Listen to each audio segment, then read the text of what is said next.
Morning po. This time naman po, hayaan niyo pong basahin ko po ang ating passage sa Tagalog. Include na rin po natin ang verses 7 and 8. So, Matthew chapter 6, verses 5 hanggang 8.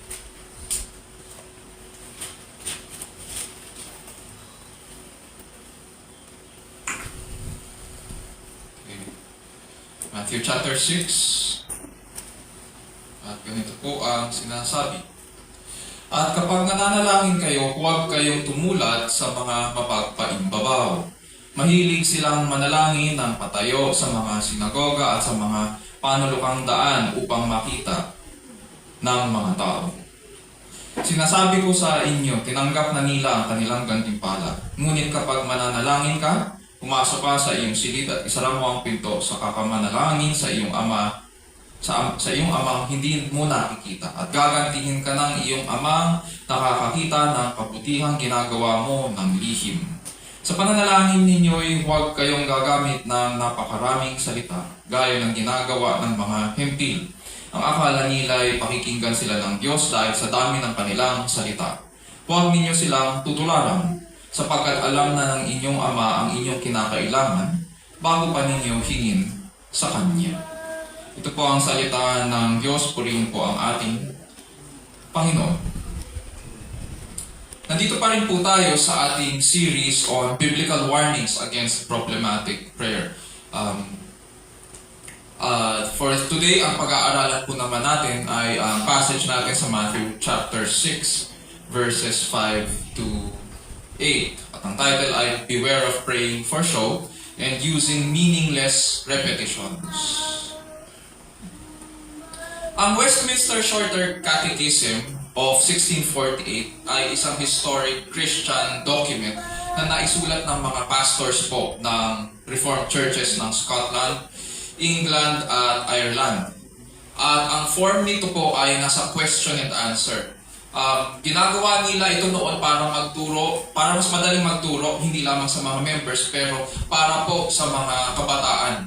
And so, nung panahon nito, 17th century, actually, simula nung 16th century, mapapansin natin pag may mga teaching documents in Christian history, usually in question and answer form siya, para mas madaling ma-digest ng mga kabataan ang mga teachings ng Scripture.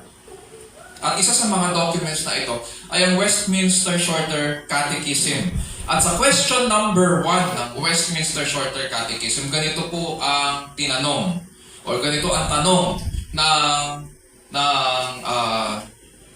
ng mga pastors. Question 1, ano ang layunin ng buhay ng tao? Uulitin ko, ano ang layunin ng buhay ng tao? And this is a question that many of us face even today. At hindi masagot-sagot ng ating kultura. Marami silang sagot sa tanong na ito.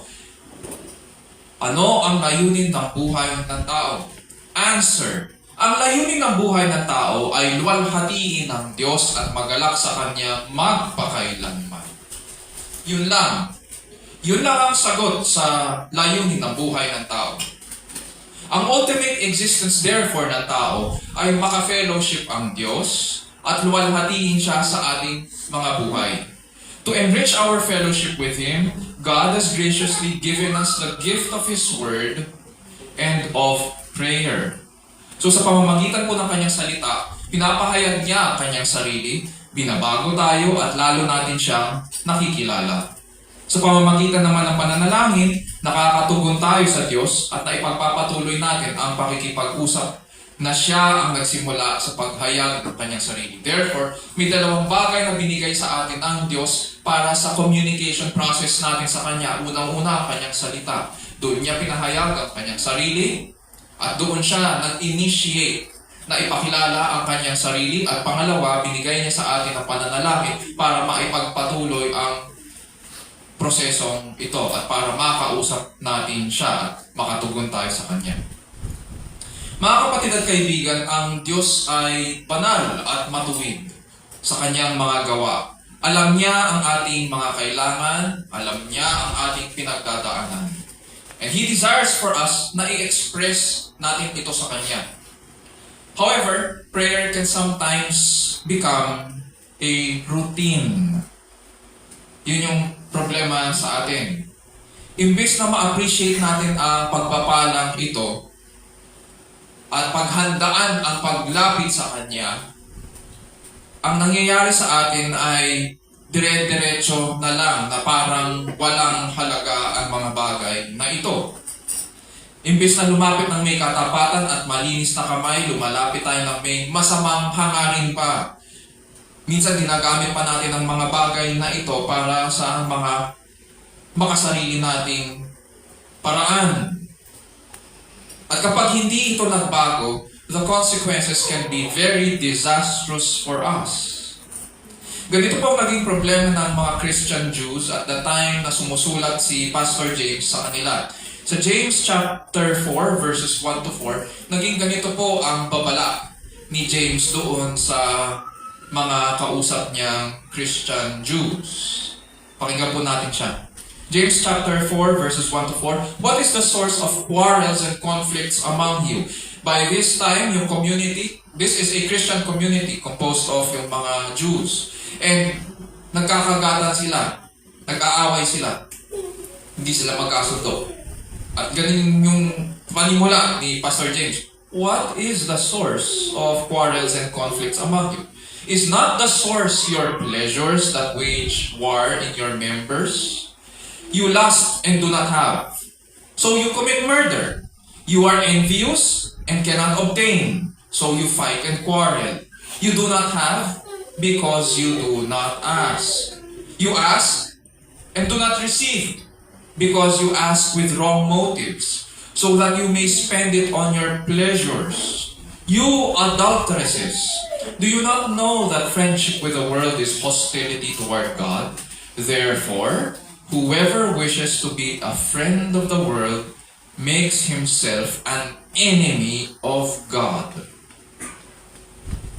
Kapag humihingi raw sila sa Diyos, wala raw silang natatanggap, sapagkat masama ang kanilang layunin. Humihingi sila, hindi para makagawa ng mabuti sa kapwa, hindi para maluwalhati ang Diyos sa pamamagitan nila, kundi para gamitin sa kanilang mga layaw at masasamang kita. Ginagamit nila, in other words, ang pagpapala, ang mabuting binigay ng Diyos sa kanila, at kukurap nila yon at gagamitin nila para sa kanilang masamang hangarin at masasamang mga pita. Hindi blessing yun.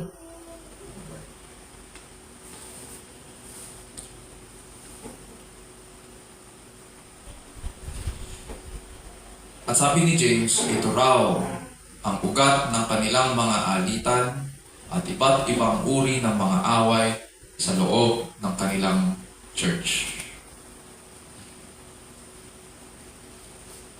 Sa ating passage dito sa Matthew chapter 6, ganito ang introduction naman ng Panginoong Jesus. When you pray, you are not to be. Noong pinag-aralan natin ang passage na ito noong 2024, tagal na rin. Pinag-aralan po natin at tinignan natin yung panimula ng pangangaral ng Panginoong Jesus dito as para siyang springboard papunta doon sa Our Father. Napag-aralan natin na ang Our Father, doon sa prayer na yon, binigay ng Panginoon ang mga bagay na sinasagot ng Diyos. This time naman po, pag-aaralan natin itong passage na ito at titingnan natin kung ano ang mga bagay na hindi dapat ginagawa. Hindi natin dapat dinadala sa panalangin, at itong mga bagay na dapat iniiwasan kapag tayo'y nananalangin. Sa ating pag-aaral ngayon, panalangin ko po na buksan ng Panginoon ang ating mga isipan sa sinasabi niya sa kanyang salita, ukol sa paglapit sa kanya sa panalangin. At the end of the day, nawa makilala po natin ang ating mapagmahal na Ama. At si Kristo na kanyang anak at manunubos para makatugon po tayo sa maayos na pamumuhay sa harapan ng Diyos sa ilalim ng kapangyarihan ng Diyos para po sa kalwalhatian ng ating dakilang Diyos. Last week sa ating series, tinanong po natin sa Psalm 66:18 at Proverbs 15:29, why do we need to examine our hearts when we come to the Lord in prayer? Yung paghahanda, yung pinag-usapan natin doon. Paano natin ihahanda ang ating mga sarili? Dito naman po sa ating passage, what are the things we should avoid when praying? Ano po ba ang dapat nating iwasan kapag nananalangin? Sa verses 5 to 6, ito yung babala ng Panginoon laban sa pagkukunwari sa panalangin. At sa verses 7 to 8, ito naman yung babala ng Panginoon sa mga nagpapasikat sa pananalangin. Ang ating passage ng Matthew chapter 6 ay bahagi po ng katuruan ng Panginoong Jesus na tinatawag natin na Sermon on the Mount. It spans from Matthew chapter 5 hanggang chapter 7. It is one of the longest na sermons ng Panginoon. Imagine 3 chapters dito sa Gospels. At kung saan pinahayag ng Panginoon ang values of the kingdom or yung rule ng hari. Pagkatapos po niya talakayin ang ukol sa pakikitungo sa ating kapwa, Jesus now proceeds to discuss yung forms of religiosity tulad ng paglilimos sa verses 1 to 4 ng Matthew 6, tulad sa pananalangin dito sa verses 5 to 15 at ang pag-aayuno sa verses 16 to 18. Pero for the sake of our study, ang magiging focus lang natin for today ay yung verses 5 to 8. Unahin po muna natin ang verses 5 to 6. Buksan po natin ang ating mga Bible sa Matthew chapter 6, verses 5 to 6. At ganito po ang sinasabi, when you pray, you are not to be like the hypocrites, for they love to stand and pray in the synagogues and on the street corners so that they may be seen by men. Truly I say to you, they have their reward in full. But when you pray, sabi niya, go into your inner room. Close your door and pray to your Father who is in secret, and your Father who sees what is done in secret will reward you. And so Jesus begins this section of prayer with the words, when you pray, and then proceeds to describe kung ano yung mga hindi dapat na ginagawa pag lumalapit sa Kanya. Hindi po niya sinabi, if you pray, sinabi niya, when you pray. Hindi ito parang hindi niya ito sinabi na as if may possibility na ang isang tagasunod ni Kristo ay hindi dumudulog o hindi nananalangin. No. He says, when you pray. At ang assumption dito ay nananalangin ang kanyang disciples tulad ng kanilang pagbibigay ng limos, tulad rin ng kanilang pagsamba. In other words, prayer is a non-negotiable sa buhay ng isang tagasunod ni Kristo. Ang assumption dito is they pray. Sa isip ni Jesus Christ, nasa character ngayon ng isang tagasunod ni Kristo ang pananalangin, ang pakikipag-usap sa Diyos. And as a disciple follows his master, Jesus Christ, mapapansin natin sa buhay din ni Jesus Christ, this was also pwede natin sabihin na constant ang prayer. And so just as Jesus prayed, so we ought also to pray. Jesus expects us to have an active prayer life bilang pagtulad at pagsunod sa Kanya. Pero hindi lamang obedience or imitation of Christ ang prayer. We also consider it our privilege na makausap siya. Imagine this, the King and Master of the universe. Iniisip ko lang, siguro sa mga napapanood natin na mga TV shows, series, movies, pag nanonood tayo ng mga movies na may themes ng royalty, at saka castles, kings and queens and princess, mapapansin natin, pagpasok mo sa isang castle or palace, hindi ka naman agad-agad na makakapasok sa bulwagan ng hari. Merong receiving area yan at may ilang pintuan kang dadaanan bago ka makapasok sa bulwagan ng hari. Pero dito sa Matthew chapter 5 hanggang 7, binubukas ng Panginoong Jesus ang bulwagan ng hari para makapasok tayo. Pero sino ba tayo? Sino ba tayo that He should grant audience? That the King of the universe, holy, holy, holy, should grant sinners such as us audience into the hall of the King. That we should commune with the King. Sino ba tayo? That He should reveal Himself to sinners. Yun yung kinaganda nitong passage na ito. And this is why nagagalak tayong lumapit sa Kanya at umaapaw sa pasasalamat sa Diyos. Sapagkat nauunawaan natin na ang paglapit sa Kanya ay dahil sa Kanyang kagandahang loob lamang. Hindi sa pamamagitan ng tunong, hindi sa pamamagitan ng ating mga gawa, hindi rin sa pamamagitan ng ating kalooban, kundi sa pamamagitan ng Kanyang kagandahang loob. Punta tayo doon sa sinasabi ng Panginoong Hesus na hindi dapat ginagawa kapag nananalangin. Ang sabi niya dyan, you are not to be like the hypocrites, for they love to stand and pray in the synagogues and on the street corners. Noong unang panahon, kapag nanonood sila ng mga tula sa mga amphitheater, tayo kasi pag nanonood na lang, pwede kang manood sa TV, manonood sa tablet o sa cellphones. Pupunta sila sa amphitheater, lalabas sila, at doon may mga dula silang mga pinanonood, at yung mga characters doon, may mga sinusuot na maskara. Doon mo nalalaman na kapag ang isang tao ay may kailangang gampanan doon may role siya doon sa drama nila, may hawak-hawak siyang maskara. Yung salitang hypocrite, ganon ang ibig sabihin. Mayroon kang role, nagpe-play acting ka. Kunyari lang yung kanilang ginaganap sa harapan or sa entablado. Dito sa verse 5, ginamit ng Panginoon ang salitang hypocrite. Tayo kasi pag sinabing hypocrite, ang term natin negative, di ba? Ano ibig sabihin ng hypocrite? Sasabihin ng iba. Hypocrite ako. Ano nga ibig sabihin?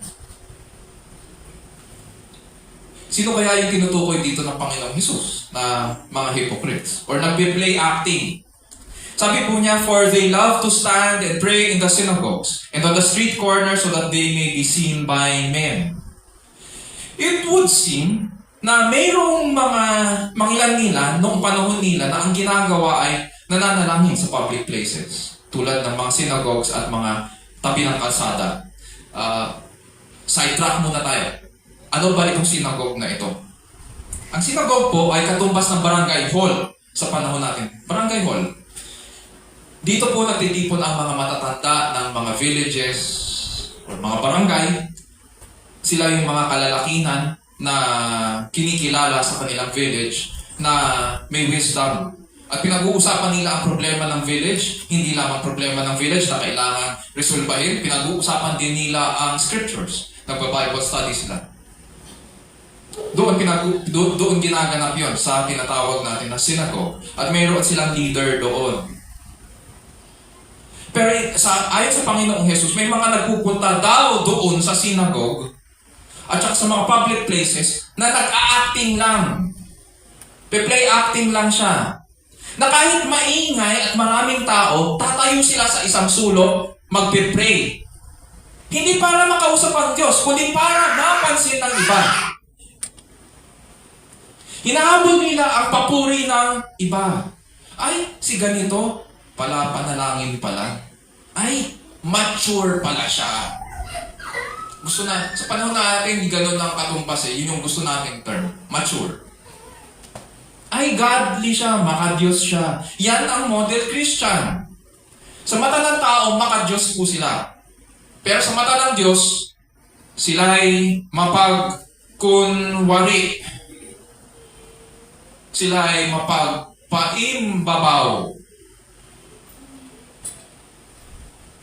At ano raw ang gantimpala sa kanila? The hypocrite's reward is simply that. To be seen by men. Gusto mo na makita ka ng tao? Yan ang gantimpala sa iyo. Nakuha nila ang gusto nila. Masaya na sila sa papuri ng tao. Ngunit, sinabi po ba ng Panginoon na yung nakuha nila, yung layunin nila, sinabi ba na pagpapala yun? Did Christ say it in a positive way? Hindi. Wala tayong mababasa dito na that the Lord approves of this. And therefore, we cannot, just because nakuha nila yung iniisip ko, yan ba talaga ang pinapanalangin nyo? Mukhang yan yung pinapanalangin nyo na gusto nyo mapansin lang ng tao. Pero, dahil nakuha nyo yung panalangin nyo, blessing ba yun? Because we do not read any approval coming from the Lord, this is not a blessing. Therefore, makikita natin dito na hindi lahat ng nakukuha natin o yung nakukuha natin ayon sa ating mga layunin, pagpapala. And so, ito yung warning ngayon sa atin ng passage. Sa ating kultura, isip natin kasi kapag masaya tayo, dahil nakukuha natin ang gusto natin, pagpapala o answered prayer ito agad. As if nalulugod ang Diyos. Ay, answered prayer. Na siya ang naging boyfriend ko, naging girlfriend ko. Yun pala, ginayuman mo lang pala. Ay, answered prayer na ganito. May pinanonood akong TV series. Nakuha niya yung trabaho yun. Nagulat ang lahat paano niya nakuha. Samantalang usually may hierarchy. May ladder yan. Merong second na in command, na wala yung boss, dapat yung susunod ang kukuha. Pero siya, nagaling sa baba, biglang nakuha yung posisyon na yun. Nagtaka sila lahat. I answered prayer. Yun pala, kaya niya nakuha yun. Kasi pinaraso niya, binalakmail niya, yung nandun sa pinakapuno. Namuliti ka. Answered prayer. Ganyan ang tingin ng ating kultura. Porket masaya tayo dahil nakuha natin ang gusto natin, blessing ito. We should not think na porket nakuha natin ang gusto natin at masaya tayo, ito ay pagpapala. Kasi nga tulad dito, maaaring nakuha nila ang gusto nila, which is to be seen and praised by men, pero hindi naman sila kinalulugdan ng Diyos. We come to understand na itong natanggap nila ay hindi pagpapala, kundi sumpa ito sa kanila. Mga kapatid at kaibigan, we might start to think na ang kinalulugdan ng Diyos ay kung ano ang nasa kalooban lang. Para sasabihin natin ngayon, this is a case of yung panlabas versus panloob. Hindi po. Hindi ito external versus internal issues. Itong sinasabi ng Panginoong Hesus. Ang Diyos po ay banal. At nakikita niya ang lahat ng bagay. Pati ang ating kalooban. Ako hindi ko nakikita kung ano ang nasa isipan niyo ngayon. Buti sana kung ganun no? Parang kung meron akong glasses at dito sa glasses ko, bigla na lang may lalabas na comment. Ay, ganito si Jonas. Biglang may lalabas dito na text. Ito yung iniisip niya. Ay, ganito si Brother Ronet. Biglang may text na lalabas dito. Ganito ang iniisip. Pero walang ganun. Hindi ko nakikita yun. Pero ang Diyos nakikita ang tumatakbo sa ating mga isipan. Kung ano ang ating mga desires, kung ano ang ating mga ambitions na hindi alam ng ating kapwa.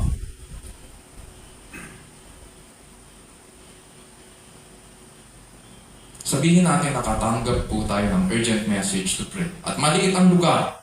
Walang problema kung tatayo tayo sa isang sulok para mag-pray.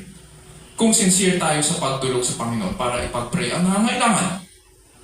Walang problema sa ganito. Ang problema po ay na dapat nating iwasan ay pinalalabas natin kasi na tayo'y pala dasalin at sumusunod kay Kristo. Pero sa totoo lang, ang sinusunod natin ay ang ating mga sarili at ang habol natin ay papuri ng mga tao. Yun yung problema. Nag-a-acting lang tayo na nagpe-pray. Pero wala naman talagang desire na kausapin ang Diyos. So what are the things that we should avoid with praying? Dito sa verses 5 to 6, number 1, avoid pretensions when coming to God in prayer. Avoid pretensions when coming to God in prayer. Problematic prayer po ito dahil sa pagkukunwari at kinakasangkapan po natin kasi ang Diyos sa ating mga hangarin as if kaya natin siyang kasangkapanin. Ang tingin sa Kanya ay napakaliit. O parang kapantay natin, parang kaibigan natin. Oo, meron akong proposal sa iyo. Tara, pag-usapan natin. Hari, ang pinag-uusapan dito, hari ng sanlikha. Hari ng lahat ng bagay, hari ng lahat ng lupa. At binigyan niya tayo ng privilege na makapasok sa kanyang bulwagan. Tapos kung kausapin mo siya, parang kaibigan, nakakasangkapanin mo sa mga pansarili nating layunin. Come on. Isip baga na hindi niya alam ang laman ng ating mga puso at hindi nakikita ang ating mga plano? We claim na kilala natin ang Diyos and yet we are making a mockery of God.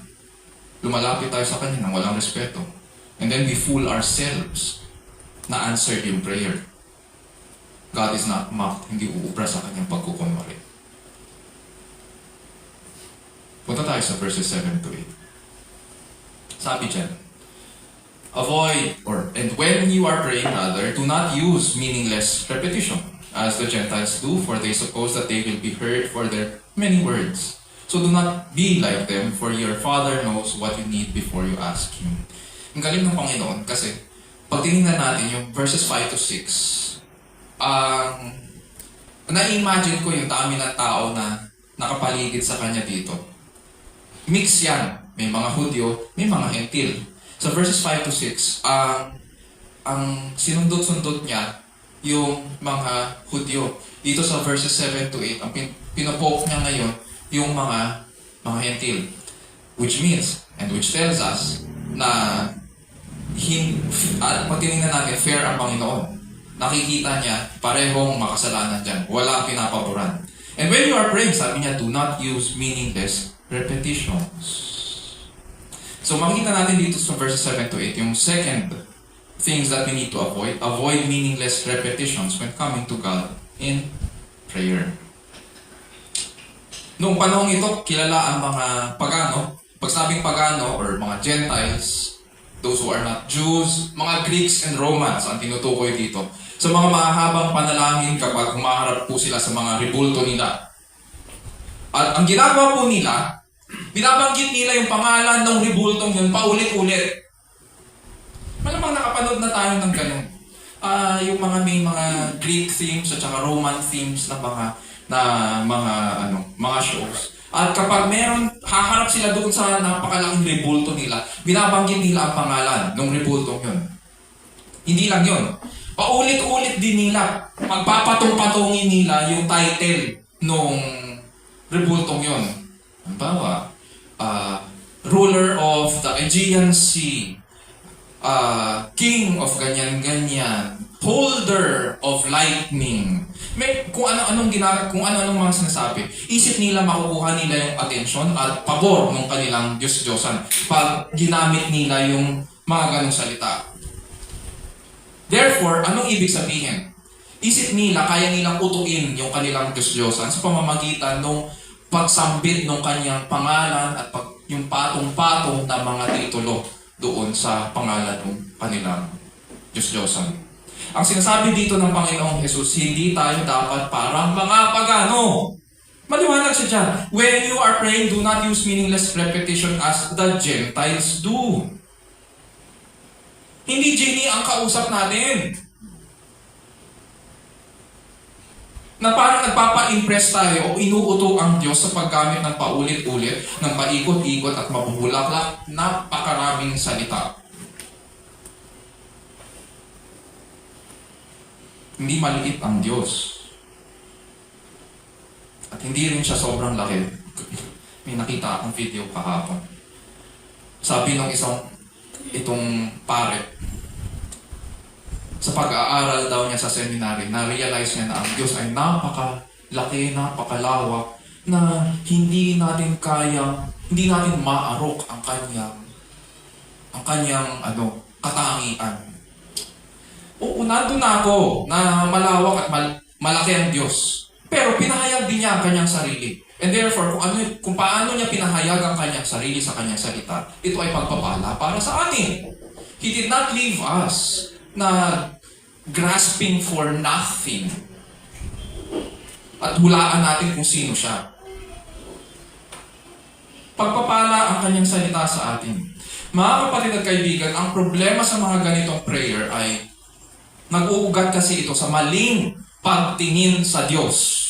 And therefore, lumalabas dahil mali ang pagtingin natin sa Kanya, hindi natin siya kilala. Isip lang natin, kilala natin siya, pero hindi siya yun. Sabi nga ng isang theologian, the human mind is a factory of idols. Mahilig tayong gumawa ng sariling Diyos-Diyosan sa isipan natin. Maaaring hindi tayo umuukit, maaaring hindi tayo gumagawa ng physical. Pero sa ating isipan, mayroon tayong, pwede natin sabihin na prejudice, mayroon tayong sarili nating Diyos-Diyosan na ayaw natin pakawalan. Kasi masasaktan tayo at alam natin sa oras na pakawalan natin yon, makikita natin, ma-expose tayo sa ating mga kasalanan.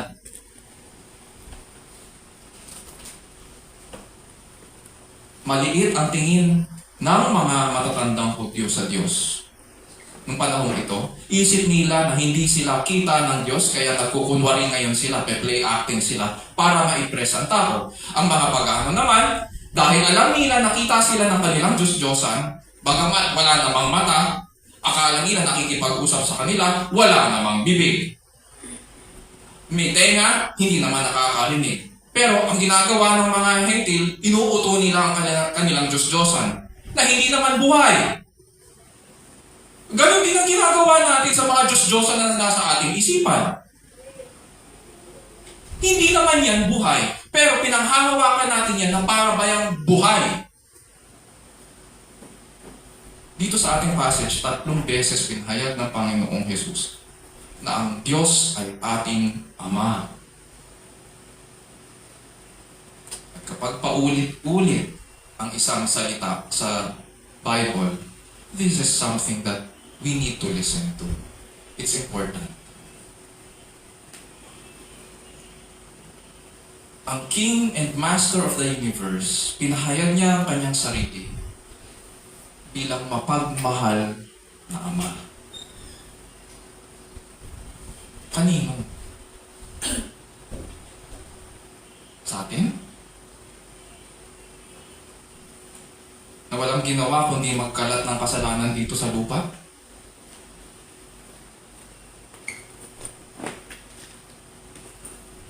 The King and Creator of the universe is pleased to call Himself as our Father. And as a caring Father, He is pleased to hear our pleas. Nagagalak siyang marinig ang ating tinig, ang ating mga dalangin. Mga dalangin ng mga makasalanan na tulad natin. How can this be? That a holy, holy, holy God will listen to rebellious men such as us.